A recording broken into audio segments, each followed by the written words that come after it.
তাবলিগে জামাতের দুই গ্রুপের সাথে আজকে আমরা একটা বৈঠক করেছি। দুই গ্রুপের শীর্ষস্থানীয় মুরব্বীরা উপস্থিত ছিলেন এবং থেকে আমি স্বরাষ্ট্র মন্ত্রণালয় থেকে মাননীয় স্বরাষ্ট্র উপদেষ্টা এবং প্রধান উপদেষ্টার বিশেষ সহকারী জনাব খোদাবক্স সাহেবও ছিলেন, আর স্বরাষ্ট্র উপদেষ্টা মহোদয়ও ছিলেন। দুই গ্রুপের সম্মানিত মুরব্বীরাও ছিলেন। আমরা তাদের একটা চায়ের দাওয়াত দিয়েছি। কিছু সমস্যা তো দুই গ্রুপের ভিতরে আছে, এগুলোকে সহনীয় পর্যায়ে আনার জন্য আমরা কথা বলেছি। অত্যন্ত সৌহার্দ্যপূর্ণ পরিবেশে আজকের এই বৈঠক হয়েছে। আমরা আগামী দিনে আরও তাদের সাথে বৈঠক করব, একটু কাছাকাছি নিয়ে আসা। এবং আপনারা জানেন গত বছর একটা হত্যাকাণ্ড সংঘটিত হয়েছে। এইরকম পরিস্থিতি যাতে আগামী দিনে না হয়, পুনরাবৃত্তি না ঘটে, এ ব্যাপারে আমরা উভয় পক্ষের সহযোগিতা চেয়েছি, তাদের পরামর্শ চেয়েছি। এভাবে আজকের বৈঠকটা সমাপ্ত হলো। আমরা আগামী দিনে বসে তাবলিগে জামাতের কর্মকাণ্ড যাতে সুষ্ঠুভাবে চলে সেদিকে আমরা অগ্রসর হব।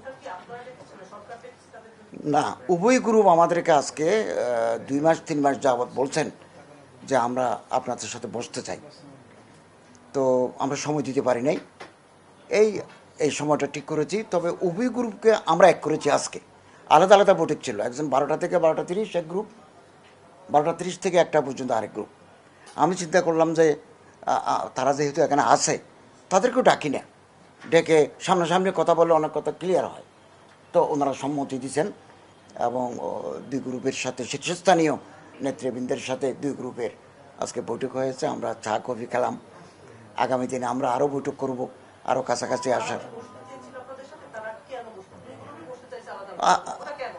না, এই পর্যন্ত আপনি জানেন 24 সালে যখন আমরা বারবার বৈঠক করেছি, উভয় গ্রুপ একসাথে বসতে তারা সম্মতি ছিলেন না, বসবেন না তারা।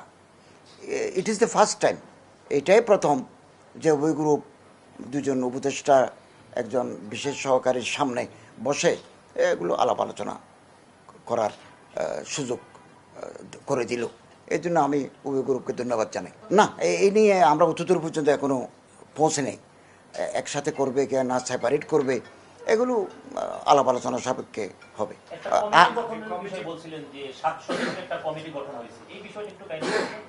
এখনো গঠন হয় নাই। আমরা ওনাদেরকে বলেছি যেহেতু আগামীতে নির্বাচন হবে, নির্বাচনের একটা প্রস্তুতি চলছে সরকারের, স্বরাষ্ট্র মন্ত্রণালয়ের ব্যস্ততা বেশি, আমার মন্ত্রণালয়ের অনেক হাফ ডান কাজ আমরা একটু গুছিয়ে নিতে চাই। বারবার এই সমস্ত বিষয় নিয়ে বসলে আমাদের সময় স্বল্পতা, আমরা এটা সময় দিতে পারছি না। তা আমরা চাচ্ছি যে আমরা যদি একটা কমিটি গঠন করে দিই, তাহলে ওনারা দুই গ্রুপ কমিটির সাথে বসবেন।